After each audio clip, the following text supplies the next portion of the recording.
Welcome to our final episode of At Mac this season. I'm your host, Jarret Hammond, and I'm here with our Smash Bros. Team and head eSports coach, Daniel Billings.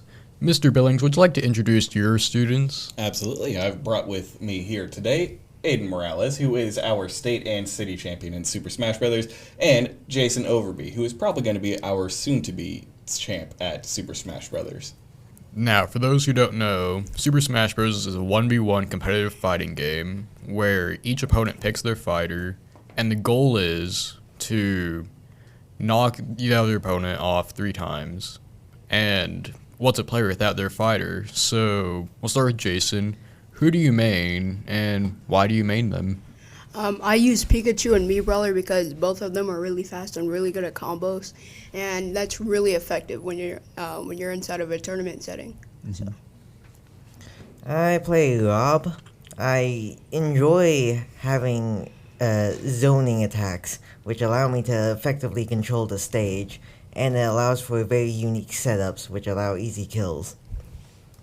I mostly play King K. Rool because every move makes him look like a cartoon villain. I also do tend to prefer heavy characters whenever I play games. Now, especially during the spring, we've been having a lot of tournaments of Smash Bros. So, what's it like to go to these tournaments playing video games competitively? It's really fun to do. It's something that I never thought I would be able to do. I didn't think they had like competitive Smash Bros. It was just a hobby for me. And then when I came here, I started getting a really competitive, and it's something I enjoy. For me, it just kind of happened. It's not like I ever wanted to go competitive. It kind of just, as I said before, happened. But I do definitely enjoy it, to say the least. But it's to me. For me, it's just amazing to bring these kids and actually watch them grow and get better and better with every tournament or even with every match that they go to. And it's just really neat to be able to see these kids represent their school in a competitive environment. Now, in all these tournaments, you faced a lot of opponents, but who's the most difficult one? Who did they play? Okay, so there's this man named Prometheus. He was a high schooler, and he was really, really good. And I didn't realize how good he was until, the second match in. And he was a Bowser player, and he was able to absolutely destroy everybody that tournament. And he ended up winning the Atoka Shadowcat tournament. It would probably be the same, Prometheus. First time I won. Second time he essentially figured me out, and then there was not much I could do after that. Yeah, a big part of Smash Bros. Is figuring out your opponent and how they play. I would argue that's even more important than getting good as a character. It's figuring out how to read your opponent. And Mr. Billings, what is it like to see how much your kids have improved throughout the year? Oh, it's fantastic. As a teacher, it's always been really cool to see kids learn and see kids be able to apply their knowledge to different parts of either the class that I teach or other classes. So being able to have these kids get good at a game that I am actually particularly good at and pretty passionate at, it's pretty amazing to be able to see that kind of growth and to see them put that much work and passion into it. Now, after we've been in all these tournaments and you faced all these people, is there anything you're going to change about your play style now? Yeah. I need to start playing a little bit more defensively because when you play so aggressive, it's easier to get punished, and you realize that, after the fact of your game, and it really disappoints you. To a certain extent, I already do that. I've always been able to adapt sort of on the spot, especially during matches. So it's more like it just depends, really. I'm just capable of doing whatever's needed at the moment I need it. Now, eSports is a relatively new thing, so what advice would you guys give to other kids who may want to get into eSports? If you try out for the team and you don't make it the first time, just keep on playing, trying to get better. There's always an aspect that you can step up about your game, and that does not mean you're bad if you do not get, into the league. It just means that you need a little bit more improvement to push you over the edge. First thing, motivation. If you just do it, halfway all the time, you're never going to get anywhere very far. So I would say motivation to actually go that far and do all the things you need to progress further. And not only that, you would need to take in the time to do research, practice, all the alike. Honestly, they said it the best, is just motivation and just keep practicing, keep playing.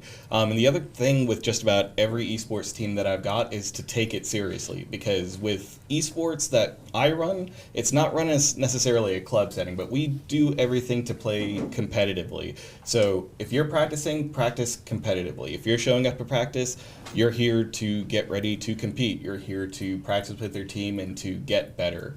And just always have that mindset of getting better, especially if you're in a fighting game. You're not always fighting your opponent. You're not necessarily fighting the next big opponent. You're fighting yourself, and you're making sure that you're getting better every time that you play. Now, thanks for joining us. We're going to be taking a short break and return to Jalise, Bhagan and our award-winning Rocket League team.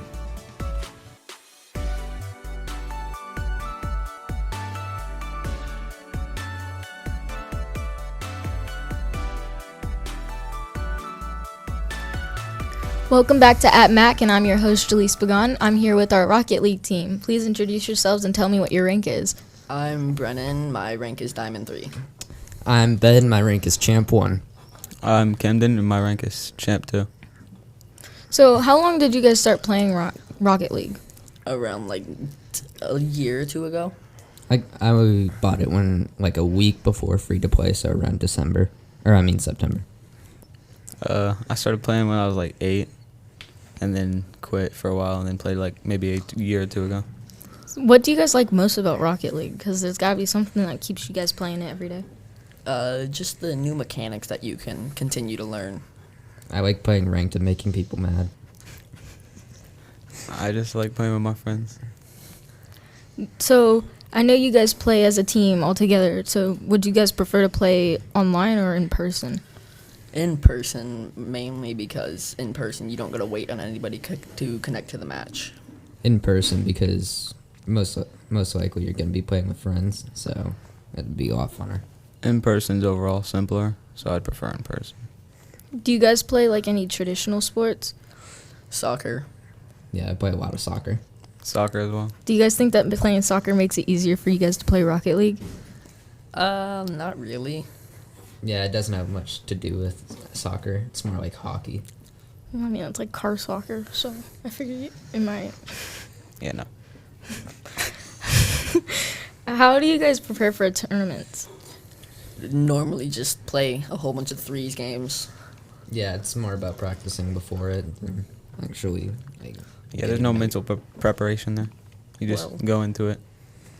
Since all of you guys are 8th graders, that means we will have 3 open spots for a varsity team next year. What advice do you guys have to give to someone who wants to play for the team next year? Definitely don't be like us and communicate as a team. Practice. Just practice. Show up to practices. Focus more on playing as a team than doing free play. Well, that's all of our questions we have today. Thank you for joining us. Remember to subscribe to our YouTube channel for more content from MMS Media.